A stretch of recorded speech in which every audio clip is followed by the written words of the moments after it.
Hai, ketemu lagi dengan saya Sinta dari Oke Food.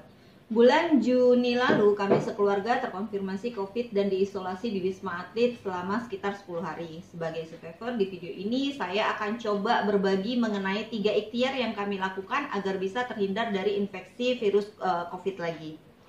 Saya percaya teori konspirasi bahwa virus COVID-19 ini adalah hasil rekayasa genetik dan merupakan skenario global untuk tujuan dan kepentingan kelompok tertentu. Tapi saya juga percaya bahwa virus ini nyata dan bertebaran di sekitar kita. Dampak kesehatan yang ditimbulkan juga nyata dan kami sekeluarga sudah merasakannya. Data per awal Juli kemarin sudah 2,3 juta lebih orang Indonesia terkonfirmasi positif COVID. Alhamdulillah 1,9 juta lebih atau lebih dari 97% sudah kembali sehat. Artinya dari 100 orang yang terpapar, 97 orang akhirnya bisa sembuh, antibodinya berhasil mengalahkan virus corona ini. Sebenarnya lebih dari separuh yang terinfeksi virus ini hanya mengalami gejala ringan seperti flu biasa atau bahkan ada yang tanpa gejala sama sekali. Dan alhamdulillah kami sekeluarga masuk ke golongan dengan gejala-gejala ringan saja. Tapi nggak bisa kita pungkirin juga bahwa hampir 3% atau sudah sekitar 60.000 saudara kita yang akhirnya meninggal karena virus ini. Yang sampai meninggal ini biasanya memang bukan murni karena COVID semata, tapi lebih karena komplikasi komorbid atau penyakit penyerta yang terkait dengan ginjal, jantung, paru, dan usus, serta obesitas. Dan buat kamu yang aktif di sosmed, saya yakin kamu juga merasakan bahwa akhir-akhir ini obituari atau berita duka tiba-tiba menjadi sangat banyak berseliweran di timeline, status-status, dan di grup-grup WhatsApp kita. Juga kalau kita perhatikan bendera-bendera kuning di mulut-mulut gang dan jalan-jalan akhir-akhir ini juga terlihat jauh lebih banyak dari biasanya. Semoga saudara-saudara kita tersebut mendahului kita dengan husnul khotimah. Sayangnya, info tentang saudara-saudara kita yang meninggal ini lebih terekspos ketimbang berita-berita tentang saudara-saudara kita yang bisa sehat kembali. Berita tentang 3% yang meninggal mengalahkan paparan info tentang 97% lainnya yang berhasil pulih. Juga info tentang yang mengalami gejala berat seperti butuh tabung oksigen dan ventilator mengalahkan info tentang penyintas yang hanya mengalami gejala ringan seperti flu biasa atau bahkan tanpa gejala. Berita-berita seperti ini memang bisa membuat kita menjadi lebih waspada akan bahayanya virus corona, tapi juga berdampak negatif untuk sistem imun kita yang justru sangat dibutuhkan untuk bisa terhindar dari infeksi virus ini.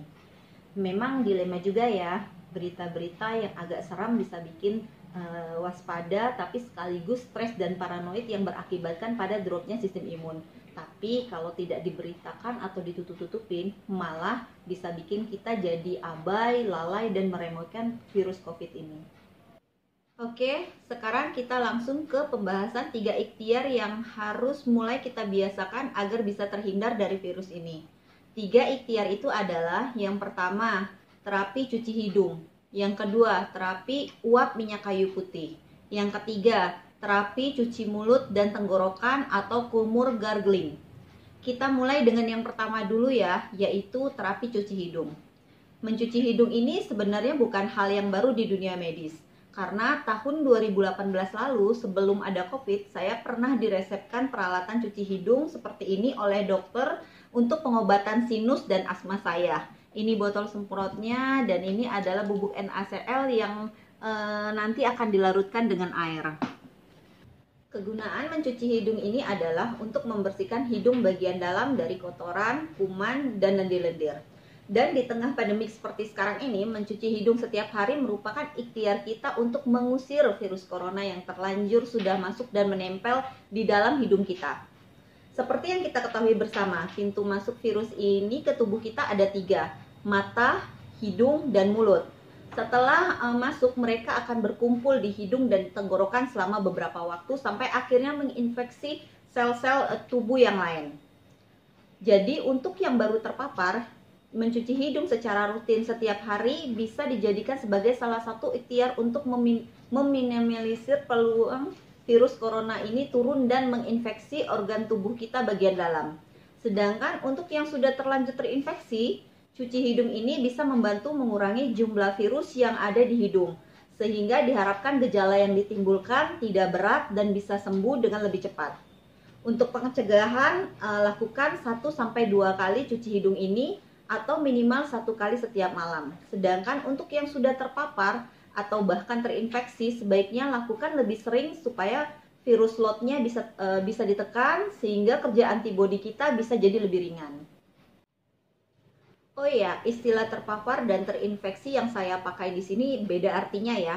Terpapar itu virusnya baru menempel di tubuh kita, belum menyerang sel, dan biasanya baru sampai di hidung dan tenggorokan saja. Kalau di tes swab antigen atau PCR hasilnya akan positif, tapi biasanya belum ada gejala apa-apa. Sedangkan kalau sudah terinfeksi, berarti virus loadnya udah banyak dan sudah menyerang sel-sel di organ tubuh yang menjadi target, antara lain paru, jantung, ginjal, dan usus.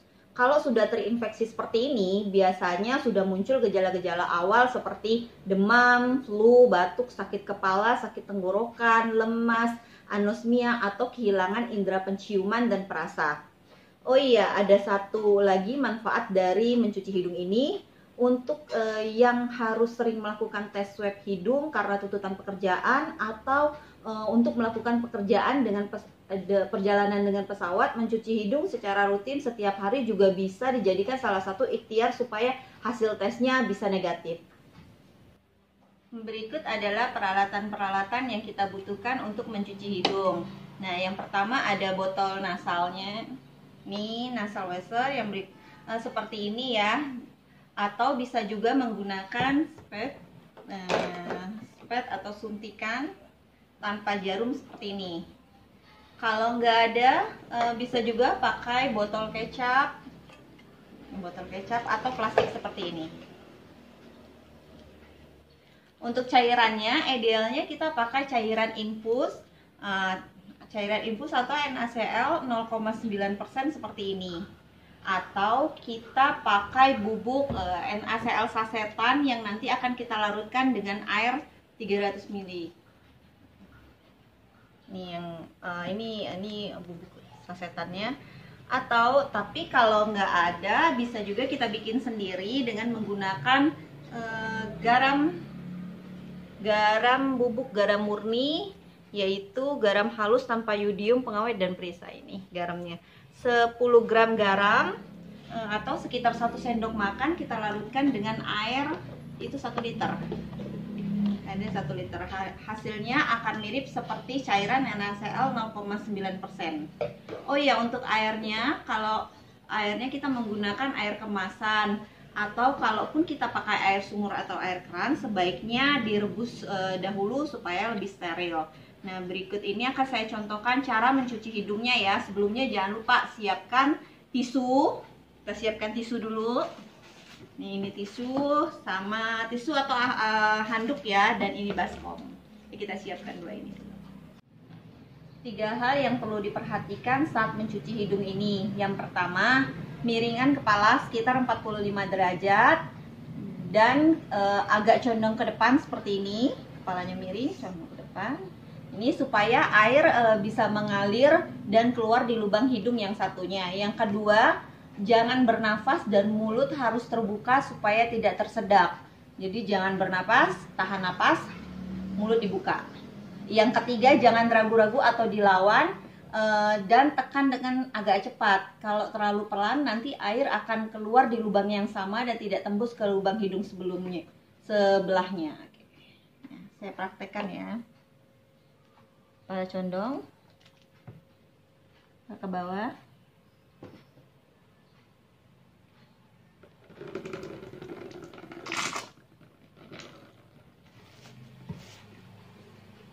Jadi seperti ini, kemudian lakukan hal yang sama untuk lubang hidung yang di sebelahnya.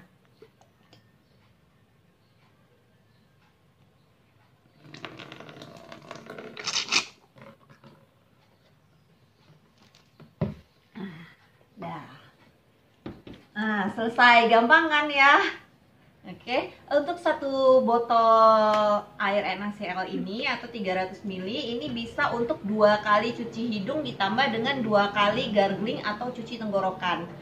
Kalau belum berhasil, jangan khawatir karena memang biasanya di uji coba pertama bisa jadi bisa jadi karena caranya belum pas, masih ragu-ragu, tekanannya kurang cepat, atau mungkin masih ada sumbatan lendir di dalam hidung. Coba lagi sampai beberapa kali sehingga air bisa keluar tembus di lubang sebelahnya dengan lancar.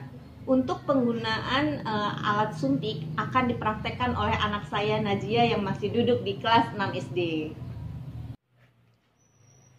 Ini yang dipakai adalah alat suntik ukuran 10 mili. Ini tanpa jarum ya. Ini alat suntiknya. Oke, kita masukkan air garamnya. Nah, caranya sama seperti menggunakan nasal washer, yaitu miringkan kepala, terus agak condong ke depan, tarik napas, mulutnya agak dibuka, dan tekan agak cepat. Nah, selesai, mudah kan? Kita ulangin ya untuk lubang yang di sebelahnya. Caranya juga masih tetap sama, itu kepala agak condong ke depan, tarik nafas, mulutnya dibuka, dan ditekannya agak cepat. Kita lakukan di lubang yang sama. Oke. Nah, seperti itu. Jadi mudah banget kan ya. Nah, diulangin untuk lubang yang di sebelahnya, dan per lubang hidung itu bisa dilakukan 2 atau 3 kali suntikan. Sekarang kita akan praktekkan ikhtiar yang kedua, yaitu melindungi diri dan keluarga dari ganasnya virus COVID ini, yaitu terapi uap minyak kayu putih. Sama seperti mencuci hidung dengan larutan garam, terapi minyak kayu putih ini sebenarnya juga bukan hal yang baru di dunia kesehatan. Sejak lama ini sudah dipraktekkan jauh sebelum ada COVID, terutama untuk melegakan pernapasan saat hidung tersumbat karena flu.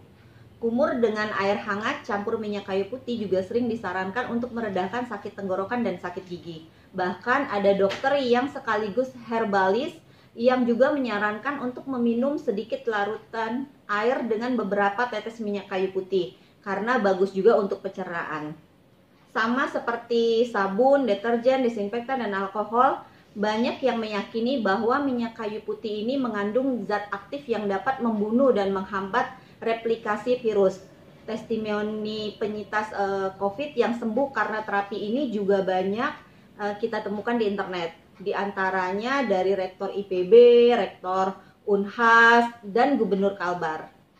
Pemerintah melalui Kementerian Pertanian juga merekomendasikan penggunaan minyak kayu putih untuk digunakan sebagai salah satu alternatif untuk mencegah agar kita tidak mudah terinfeksi virus COVID ini. Jadi, meski mungkin secara ilmiah belum ada penelitian yang spesifik bisa membuktikan bahwa uap minyak kayu putih ini dapat membunuh virus COVID, khususnya yang sudah masuk ke dalam saluran pernapasan kita, tidak ada salahnya kita tetap berikhtiar untuk melakukannya setiap hari. Karena di saat pandemi sedang mengganas seperti sekarang ini, ikhtiar sekecil apapun itu perlu kita lakukan untuk menyelamatkan diri dari serangan virus ini. Apalagi terapi ini mudah dan murah dilakukan, relatif tanpa ada efek samping, dan sudah cukup banyak testimoni yang menyatakan ini cukup efektif untuk mencegah infeksi COVID yang lebih parah. Sekarang saya akan contohkan caranya ya, ada 2 cara, tanpa air dan dengan air. Untuk yang tanpa air ini sangat mudah sekali. Cukup teteskan minyak kayu putih di telapak tangan kita 2-3 tetes saja, kemudian kita gosok-gosok. Selesai kita gosok-gosok. Gesekan telapak tangan kita tersebut akan memberikan efek panas yang menyebabkan minyak kayu putih ini menguap, lalu kita hirup. Seperti ini ya, kita masih gosok. Lalu kita hirup.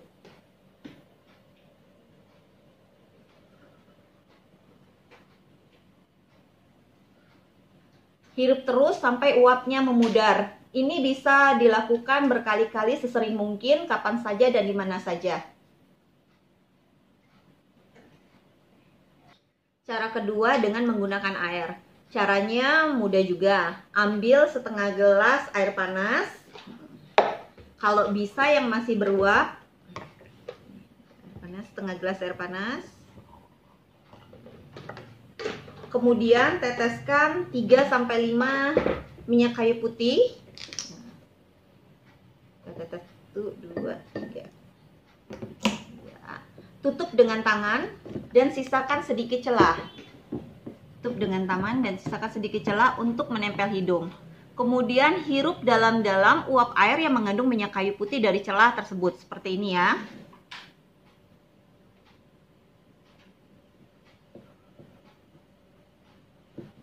Hirup terus uap minyak kayu putih dari gelas sampai aromanya mulai memudar. Bisa dilakukan 2-3 kali sehari, lebih juga nggak apa-apa. Tapi perlu diingat, saat mengeluarkan napas jangan diarahkan ke dalam gelas ya, terutama untuk umat Islam. Karena ini dilarang oleh Nabi Muhammad. Penjelasan ilmiahnya adalah gas CO2 yang kita keluarkan dapat bereaksi dengan uap air dari gelas dan membentuk asam karbonat yang bisa membahayakan kesehatan tubuh kita. Jadi jangan sampai COVID-nya hilang, tapi kita malah mendapatkan penyakit baru. Oh iya, selain dihirup uapnya, air ini yang mengandung minyak kayu putih ini nanti juga bisa kita gunakan untuk terapi yang ketiga, yaitu terapi kumur gargling untuk membersihkan tenggorokan. Setelah kita mencuci hidung, yang kemudian dilanjutkan dengan menghirup uap minyak kayu putih, ikhtiar yang berikutnya yang juga perlu kita lakukan adalah mencuci mulut dan tenggorokan atau kumur gargling. Untuk kumur gargling ini idealnya menggunakan larutan kumur seperti Listerine, betadine atau sejenisnya. Meski cukup banyak prokon, zat aktif yang ada di dalam larutan-larutan tersebut dipercaya juga dapat membunuh dan merusak virus. Selain menggunakan cairan khusus, kita bisa juga menggunakan cairan yang sama dengan yang kita gunakan untuk mencuci hidung, yaitu larutan garam atau NaCl 0,9%, atau bisa juga dengan air yang sudah kita campurkan dengan minyak kayu putih untuk terapi uap. Berkumur dengan air garam atau minyak kayu putih ini sebenarnya juga bukan hal yang baru di dunia pengobatan. Berkumur dengan air garam dan larutan minyak kayu putih sejak lama sudah dipercaya untuk meredakan sakit di tenggorokan, sariawan, sakit gigi, mengurangi bau mulut, dan lain-lain. Di masa pandemi ini, banyak yang meyakini bahwa air garam dan larutan minyak kayu putih juga mempunyai khasiat yang sama dengan sabun, deterjen, disinfektan, dan alkohol, yaitu cukup efektif untuk membunuh dan merusak amplop virus corona. Jadi dengan ikhtiar ini kita berharap bisa mengurangi virus lot yang ada di dalam tubuh dengan membantu mengikis dan membuang virus COVID yang sudah terlanjur menempel di leher bagian dalam atau di tenggorokan kita. Kumur gargling ini caranya mudah saja. Pertama, berkumur seperti biasa selama 30 detik, kemudian langsung dilanjutkan dengan gargling selama 30 detik juga. Nah, seperti ini saya contohkan, saya menggunakan larutan garam NaCl. Saya contohkan ya.